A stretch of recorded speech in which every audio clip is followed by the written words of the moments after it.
Mi novia publicó una foto con su exnovio que decía, hoy nos damos nuestra despedida, días antes de la boda, así que les di una sorpresa a los dos. Todo estaba prácticamente listo. El lugar reservado, los invitados confirmados, los pagos hechos. Incluso ya habíamos terminado de organizar los detalles pequeños, esos que suelen causar estrés en los últimos días, la música, la comida, la distribución de mesas. Yo estaba cansado, pero tranquilo. Sentía que ya no había nada que pudiera salir mal. Lucrecia, en cambio, estaba más inquieta de lo normal. Al principio lo atribuía al estrés. Es común que la persona que se va a casar sienta presión, dudas, ansiedad. Nunca lo vi como una señal de alarma. La notaba distraída, más pendiente del teléfono, menos presente cuando hablábamos, pero no le di importancia. Pensé que era parte del proceso. 3 días antes de todo esto, me dijo que saldría con sus amigas. Quieren hacerme una despedida de soltera, me explicó. Algo tranquilo, solo para convivir. No me pareció raro. De hecho, me sorprendió que lo hubiera dejado tan cerca de la boda, pero no dije nada. Le pregunté dónde irían, me respondió de forma general, sin entrar en muchos detalles. Tampoco insistí.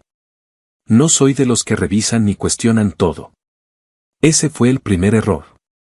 La noche en que salió, yo me quedé en casa. Tenía trabajo pendiente y prefería aprovechar el tiempo. Hablamos antes de que se fuera. Estaba arreglándose, parecía contenta, incluso emocionada. No había señales claras de que algo estuviera fuera de lugar. Me dijo que no me preocupara, que probablemente llegaría tarde. Diviértete, le respondí. Solo cuídate. Se fue alrededor de las 9. Las primeras horas pasaron normales. No pensé en ella más de lo necesario. Estaba concentrado en lo mío. Cerca de las 11, revisé mi teléfono por costumbre. Tenía una notificación de Instagram. Era una historia publicada por Lucrecia. La abrí sin esperar nada relevante. Ahí fue cuando todo empezó a cambiar. Era una foto.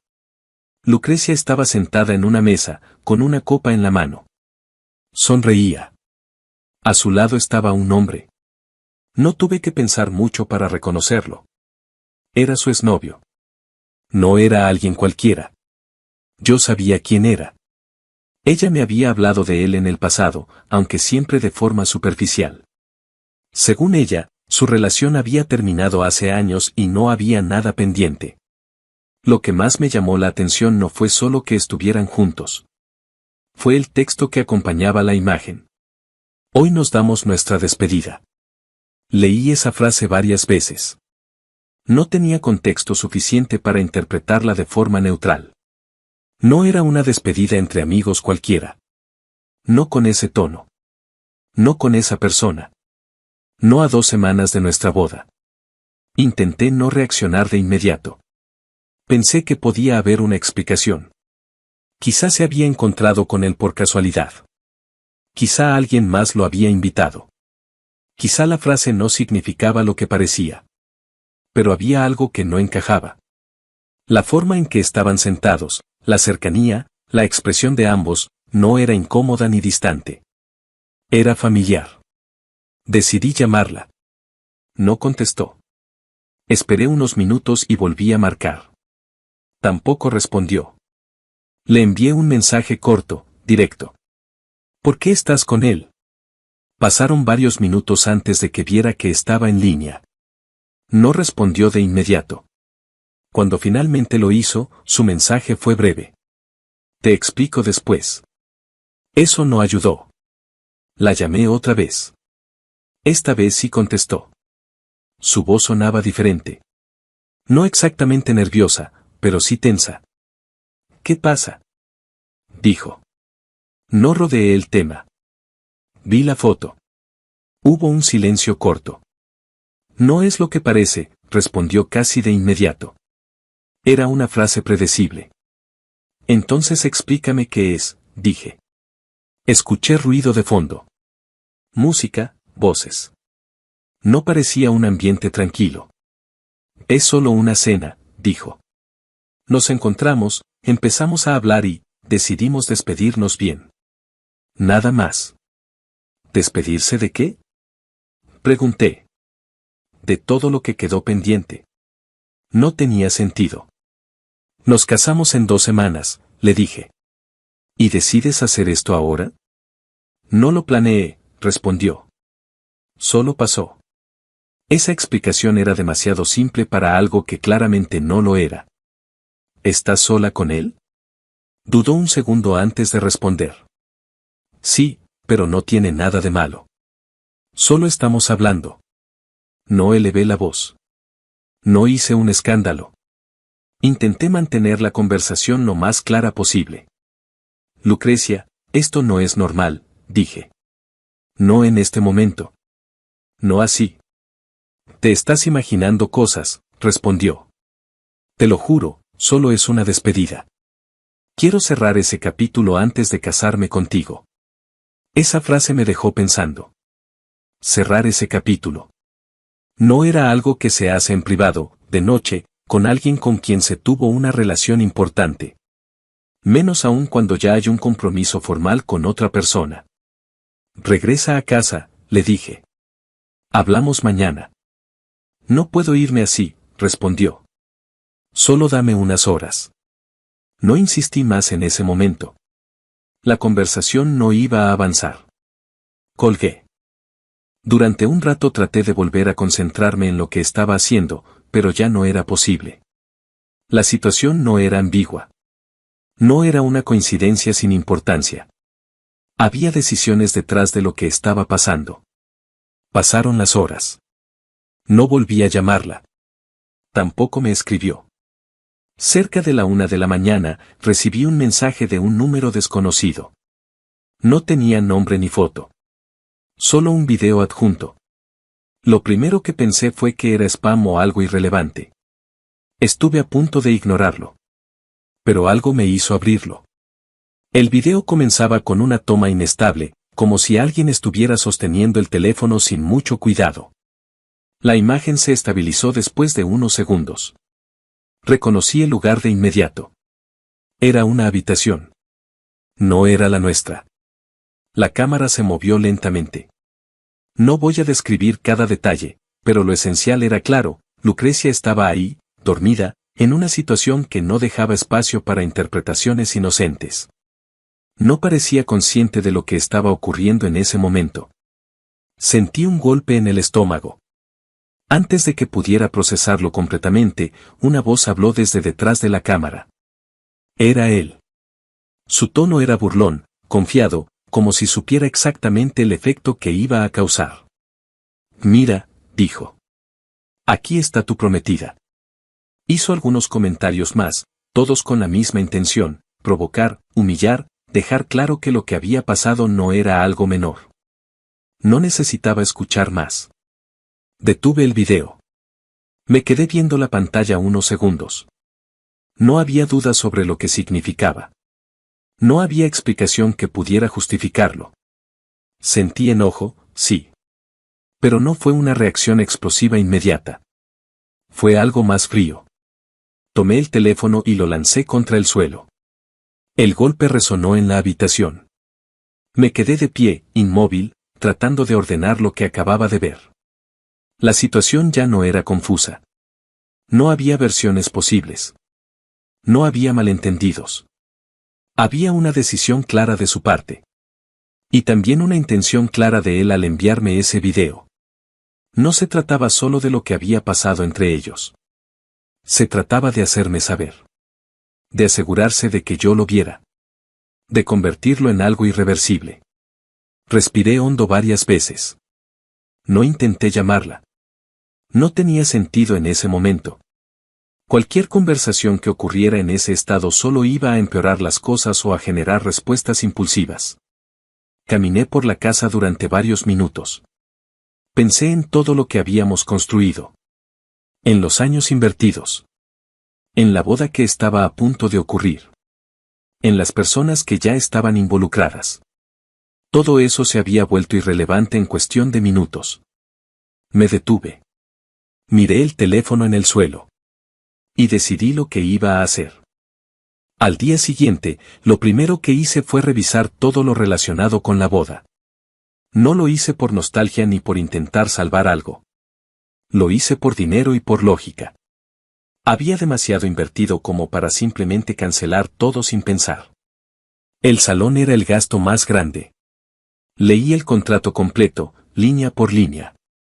Ya estábamos demasiado cerca de la fecha. No había forma de cancelar sin perder prácticamente todo lo que había pagado. Eso me hizo cambiar de enfoque. Si no podía recuperar el dinero, al menos podía decidir cómo se iba a usar ese espacio. Ahí fue cuando se me ocurrió la idea. No fue un arranque de ira. Fue algo que empezó como una posibilidad y poco a poco se volvió la única opción que tenía sentido. No cancelé nada más. Dejé el catering, la decoración, la música, todo tal como estaba. Desde fuera, la boda seguía en pie. Cuando Lucrecia llegó esa madrugada, yo ya había decidido que no iba a confrontarla de inmediato.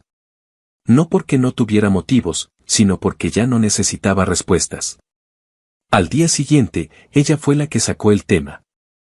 Sobre anoche, dijo, evitando mirarme directamente. La escuché sin interrumpirla. No pasó nada, continuó. Sé cómo se vio, pero en serio, solo hablamos. Era algo que necesitaba cerrar antes de casarme contigo. No reaccioné de forma exagerada. ¿Seguro? Le pregunté. Sí, respondió rápido. Te lo prometo. La miré unos segundos. No mencioné el video. No le di ninguna señal de que sabía exactamente lo que había pasado. En ese momento entendí algo, no necesitaba que me dijera la verdad. Ya la tenía. Está bien, le dije. Confío en ti. Esa frase la tranquilizó más de lo que esperaba. Durante los días siguientes, todo siguió como si nada hubiera pasado. Ella volvió a comportarse con normalidad. Hablaba de la boda, de los detalles finales, de los planes después. Incluso parecía más relajada, como si lo de esa noche hubiera quedado atrás. Yo seguí el mismo ritmo. Respondía, opinaba, participaba en las decisiones. Desde fuera, éramos una pareja a punto de casarse. Pero en realidad, yo ya estaba en otra etapa. Contacté al salón y confirmé que todo estuviera en orden. Les pedí que revisaran el sistema de proyección. Quería asegurarme de que funcionara sin fallos. También verifiqué horarios, accesos y tiempos. No dejé nada al azar. No les di explicaciones detalladas. Solo dije que tenía un video importante que quería proyectar durante el evento. No cuestionaron mucho. El día de la boda llegó. Me desperté temprano, sin nervios. No sentía ansiedad, ni emoción, ni duda. Solo tenía claro lo que iba a hacer. Llegué al salón antes que la mayoría. Verifiqué personalmente que todo estuviera listo. La pantalla, el sonido, la iluminación. Todo tenía que funcionar en el momento exacto. Después me fui. No me quedé a recibir invitados. No me vestí para la ceremonia. No tenía sentido hacerlo. Me coloqué en un punto desde donde podía ver el interior del salón sin estar expuesto. No quería interacción. No quería conversaciones. Solo quería observar. Los invitados comenzaron a llegar. Familiares, amigos, conocidos. Personas que venían a celebrar algo que, para mí, ya no existía. Los veía entrar, saludar, tomar asiento. Todo se desarrollaba como cualquier boda normal. Lucrecia llegó después. Vestida para la ocasión. Desde donde estaba, podía verla interactuar con todos. Sonreía, hablaba, parecía tranquila. No había señales de que sospechara algo. Intentó comunicarse conmigo. Vi cómo revisaba su teléfono varias veces. Supuse que me estaba llamando o escribiendo. No respondí. El tiempo empezó a pasar. La ceremonia no comenzaba. Al principio, nadie le dio importancia.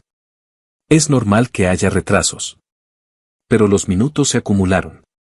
La gente empezó a murmurar. Algunos se levantaban, Otros preguntaban qué estaba pasando. La confusión comenzó a notarse. Lucrecia empezó a ponerse nerviosa. La vi hablar con algunos familiares, moverse de un lado a otro, revisar su teléfono con más insistencia. No tenía respuestas. Nadie las tenía. Entonces, en el momento que había decidido, todo empezó. Las luces del salón cambiaron ligeramente. No fue algo brusco, pero suficiente para que la gente prestara atención. La pantalla se encendió. Al principio, muchos pensaron que era parte del evento. Un video previo, algún tipo de sorpresa, algo preparado. Yo sabía exactamente lo que venía. El video comenzó. Los primeros segundos no eran claros. Una imagen inestable, una habitación, una toma que tardaba en enfocarse. Pero no necesitaba mucho tiempo. En cuanto la imagen se estabilizó, el contexto se volvió evidente. No hacía falta mostrar demasiado. Era suficiente para que cualquiera entendiera lo que estaba viendo. El salón se quedó en silencio. Un silencio incómodo, pesado.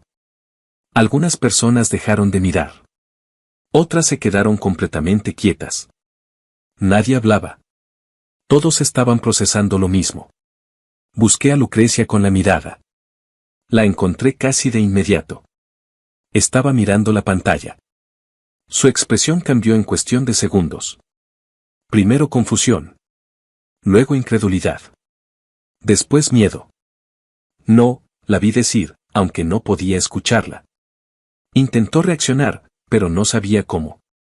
No sabía de dónde había salido el video. No sabía quién lo había puesto. Y no sabía que yo lo había visto desde hacía días. Cuando se escuchó la voz en el video, ya no hubo duda. Algunas personas empezaron a levantarse. Otras evitaban mirar directamente. El ambiente se volvió aún más tenso. Lucrecia empezó a llorar. No fue inmediato, pero cuando ocurrió, ya no pudo detenerse. Intentó acercarse a la pantalla. «Apáguenlo», gritó. El personal dudó. No tenían instrucciones claras. El video continuó unos segundos más antes de detenerse. El silencio que quedó fue peor. Nadie decía nada. Algunos miraban al suelo. Otros lo observaban sin saber cómo reaccionar. Yo seguía en el mismo lugar. Observando. No sentí satisfacción. No fue una sensación de victoria. Fue más bien una confirmación. Todo lo que había pensado, todo lo que había decidido, estaba justificado. La boda no iba a suceder. Nunca iba a suceder. Lucrecia quedó en el centro de todo. Sin control de la situación. Sin una forma de explicarlo. Sin una salida inmediata. Yo no tenía nada más que hacer ahí. No necesitaba hablar con nadie. No necesitaba enfrentarla. Ya había terminado. Me di la vuelta y me fui. Sin hacer ruido. Sin despedirme. Sin mirar atrás. Para mí, todo había terminado mucho antes de ese día. No me quedé a ver más. En cuanto el video terminó, ya no tenía sentido seguir ahí. No necesitaba ver reacciones completas, ni escuchar lo que la gente iba a decir después. Lo importante ya había pasado. Salí del lugar sin que nadie me detuviera. Nadie me estaba buscando en ese momento. Toda la atención estaba concentrada en lo que acababa de ocurrir dentro del salón. Eso era exactamente lo que había previsto. Pero eso no fue lo último que hice. Antes de ese día, ya había investigado lo suficiente sobre él. No me interesaba su vida por curiosidad, sino por contexto. Quería saber con quién estaba tratando realmente. En ese proceso encontré algo relevante, no estaba soltero. Tenía esposa. No fue difícil confirmar la información. Redes sociales, fotos, conexiones en común. Todo estaba ahí, solo había que prestar atención. El mismo día que recibí el video, guardé una copia. No lo compartí con nadie en ese momento. No lo publiqué. No hice nada impulsivo. Solo lo guardé. Después, con calma, encontré la forma de enviárselo a ella. No escribí un mensaje largo. No expliqué nada. Solo envié el video. Si había algo que decir, el contenido hablaba por sí solo. No volví a pensar en eso después de enviarlo. Lo que pasara entre ellos, o dentro de su relación, quedaba fuera de mi alcance y fuera de mi interés. Cuando salí del salón, ya tenía todo listo para irme de la ciudad. No fue una decisión de último momento. Desde días antes había considerado esa posibilidad. Después de lo ocurrido, no tenía sentido quedarme en el mismo entorno, rodeado de las mismas personas y las mismas preguntas. Mi trabajo me lo permitía. Soy editor de video. No dependo de una oficina ni de una ubicación específica. Mientras tenga una computadora y conexión, puedo trabajar desde cualquier lugar. Eso hizo todo más sencillo. Mis padres viven en otro estado. Hablé con ellos antes de la boda. No les conté cada detalle, pero sí lo suficiente para que entendieran lo que iba a hacer. No hubo juicios ni preguntas innecesarias. Solo aceptaron la decisión. Mis hermanos también sabían. Por eso no fueron a la boda. No fue por falta de interés. Fue porque ya conocían el contexto. No tenía sentido que asistieran a algo que, en realidad, nunca iba a ocurrir. Después de salir del salón, no regresé a la casa que compartía con Lucrecia. Ya había sacado mis cosas importantes días antes. Lo demás dejó de tener valor en el momento en que tomé la decisión de terminar todo. Tomé el coche y salí de la ciudad ese mismo día. El trayecto fue largo, pero necesario. Llegué a casa de mis padres entrada la noche. No hubo preguntas incómodas. Mi madre me recibió como siempre. Mi padre solo asintió cuando me vio. No necesitaba explicaciones detalladas. Sabía que había pasado algo importante. Esa noche dormí más de lo que había dormido en semanas. Sin tener que pensar en lo que iba a hacer al día siguiente. Los días siguientes fueron tranquilos. Retomé el trabajo poco a poco. Organizar mi tiempo, editar, concentrarme en algo concreto, ayudó a que todo se acomodara. No hablé con Lucrecia. No respondí a ninguno de sus intentos de contacto. Porque sí, lo intentó. Llamadas, mensajes, incluso correos. No abrí la mayoría. No tenía nada que decirle. Cualquier conversación en ese punto solo iba a alargar algo que ya estaba cerrado. Un par de semanas después, alguien que conocía en común me contó lo que había pasado después. No lo busqué. No pregunté. Simplemente me lo dijeron. La reacción de su familia no fue buena. Son personas con una forma de ver las cosas muy estricta. Para ellos, lo que ocurrió no era algo que pudiera ignorarse o justificarse. Cuando se enteraron, la rechazaron. No entraron en detalles. No quisieron explicaciones. Solo tomaron distancia. Según lo que me dijeron, la echaron de la casa. No confirmé esa información directamente. Tampoco tenía interés en hacerlo. Cada decisión tiene consecuencias. Y esas consecuencias no siempre se pueden controlar. También supe que la situación con su ex se complicó. No me dieron todos los detalles, pero no hacía falta. El hecho de que su esposa recibiera ese video era suficiente para entender el escenario. No sentí satisfacción al escuchar eso. Tampoco culpa. Simplemente lo tomé como una consecuencia más de todo lo que había pasado. Con el tiempo, dejé de recibir información. La gente dejó de mencionar el tema. Y yo dejé de pensar en eso de forma constante. Había algo más que quería hacer. El viaje de luna de miel. Ya estaba pagado. No tenía sentido cancelarlo. Así que decidí usarlo. No solo. Invité a mi hermano mayor. Siempre nos llevamos bien, pero nunca habíamos hecho un viaje así juntos. Le propuse la idea y aceptó sin dudarlo. El destino era Japón. Siempre quise conocerlo. Era algo que había pospuesto por años, esperando el momento adecuado. Al final, ese momento llegó de una forma que no había planeado. Pero llegó. El viaje fue diferente a lo que habría sido originalmente. Más simple. Más tranquilo. Sin expectativas externas. Solo tiempo para estar lejos de todo lo que había pasado. Caminar por lugares nuevos, ver cosas distintas, cambiar de entorno, ayudó más de lo que esperaba. No fue una forma de olvidar. Fue una forma de avanzar. Mi hermano no tocó el tema más de lo necesario. No hizo preguntas constantes. Solo estuvo ahí. Y eso fue suficiente. Con el paso de los días, empecé a notar algo. Ya no pensaba en Lucrecia. Simplemente dejó de ocupar espacio. Había cerrado ese capítulo. No con palabras. No con explicaciones. Sino con acciones. Y para mí, eso era suficiente.